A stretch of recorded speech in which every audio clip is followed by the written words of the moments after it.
Assalamualaikum warahmatullahi wabarakatuh. Perkenalkan saya Ramadan Sultan Syahputra, NIM 214110404036 kelas 4 TPA akan menjawab ujian akhir semester mata kuliah pengembangan kurikulum.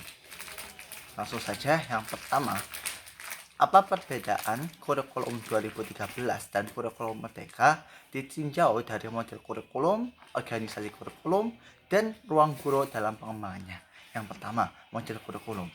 Kurikulum 2013 menggunakan pendekatan secara tematik integratif yang mengintegrasikan beberapa mata pelajaran dalam satu tema atau topik pembelajaran.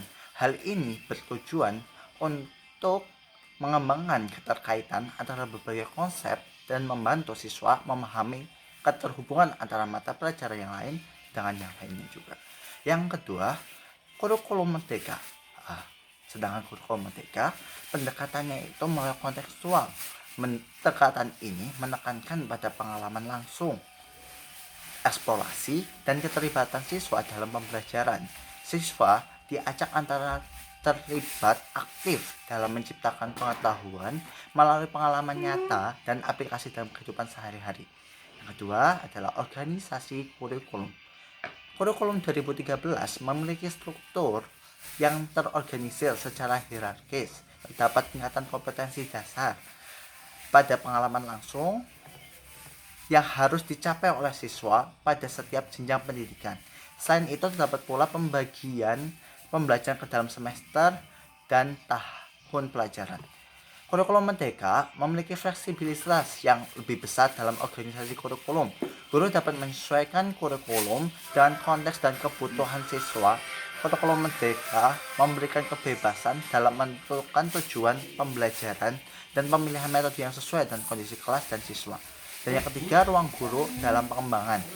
Kurikulum 2013, ruang guru berperan sebagai fasilitator dan pengelola pembelajaran. Guru bertanggung jawab untuk mengembangkan rencana pembelajaran, mengevaluasi siswa, dan memberikan bimbingan sesuai dengan kurikulum yang telah ditetapkan. Kurikulum Merdeka memberikan ruang yang lebih besar bagi guru dalam pengembangan kurikulum. Guru berperan sebagai perancang serta pengembangan kurikulum sehingga dapat menyesuaikan konten dan metode pembelajaran yang sesuai dengan kebutuhan siswa dan lingkungan sekolahnya. Dan yang kedua, soal yang kedua adalah apa yang Anda pahami dengan marketplace, dan jika kebijakan tersebut diterapkan, apa dampaknya bagi calon guru seperti kita dan yang Anda akan persiapkan terkait dengan pengembangan kurikulum di sekolah. Jawabannya tentang marketplace adalah platform daring di mana penjual dan pembeli dapat berinteraksi dan melakukan transaksi jual beli produk atau jasa. Dalam konteks pendidikan, marketplace dapat merujuk pada platform yang mempertemukan calon guru dengan sekolah yang membutuhkan tenaga pengajar. Yang pertama, dampaknya adalah akses lebih luas. Ya, calon guru memiliki akses yang lebih luas untuk menemukan peluang kerja di berbagai sekolah. Yang kedua, peningkatan kompetensi. Dengan adanya marketplace, calon guru harus bersaing dengan calon guru lain dalam memperebutkan posisi di sekolah-sekolah yang dibutuhkan. Dan yang ketiga, transparansi informasi. Marketplace dapat menyediakan informasi yang secara transparan mengenai persyaratan, kualifikasi, dan proses seleksi yang diterapkan oleh sekolah. Dan yang keempat, fleksibilitas pilihan. Marketplace dapat memberikan calon guru pilihan yang lebih fleksibel dan menentukan jenis sekolah dan wilayah kerja sesuai keinginan dan kebutuhan mereka. Dalam menghadapi kebijakan marketplace dan untuk persiapan terkait dengan pengembangan kurikulum di sekolah, beberapa hal yang dapat dilakukan adalah yang pertama, pembaruan kurikulum, yang kedua, kolaborasi dengan industri, dan yang ketiga, penyediaan pelatihan dan pengembangan, yang keempat, monitoring dan evaluasi, dan yang kelima, penyediaan dukungan dan sumber daya. Soal yang ketiga, jelaskan apa itu pertanyaan pemantik dan pemahaman bermakna. Buatlah masing-masing 2 contoh dalam pembelajaran mata pelajaran bahasa Inggris karena kita adalah mahasiswa tadris bahasa Inggris. Pertanyaan pemantik atau triggering question adalah pertanyaan awal yang dirancang untuk memicu minat dan rasa ingin tahu siswa terkait dengan topik atau konsep yang akan dipelajari. Pertanyaan ini bertujuan untuk membangkitkan pemikiran, merangsang diskusi, dan memotivasi siswa dalam proses pembelajaran. Contohnya, pertanyaan pemantik. Why is learning English important in today's globalization world? Yang artinya, mengapa belajar bahasa Inggris penting di dunia yang semakin terglobalisasi saat ini? Yang kedua, how does the use of English language impact international communication? Bagaimana penggunaan bahasa Inggris mempengaruhi komunikasi internasional? Dan yang kedua, pemahaman bermakna or meaningful comprehension.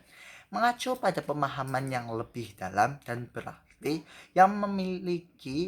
yang dimiliki oleh siswa terkait dengan materi pembelajaran. Pemahaman bermakna melibatkan koneksi antara pengetahuan sebelumnya, pengalaman pribadi, dan konteks dunia nyata dengan informasi yang dipelajari. Contoh pertanyaannya, how can you apply the vocabulary word we learn today in real life situation? Bagaimana kamu bisa menerapkan kata-kata kosakata yang kita pelajari hari ini dalam situasi kehidupan nyata?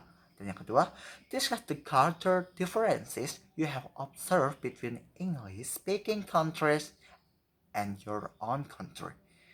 Bahasa perbedaan budaya, bagaimana bahasa perbedaan budaya yang kamu amati antara negara-negara berbahasa Inggris dengan negara kamu sendiri? Dalam kedua contoh di atas, pertanyaan tersebut dapat merangsang atau dapat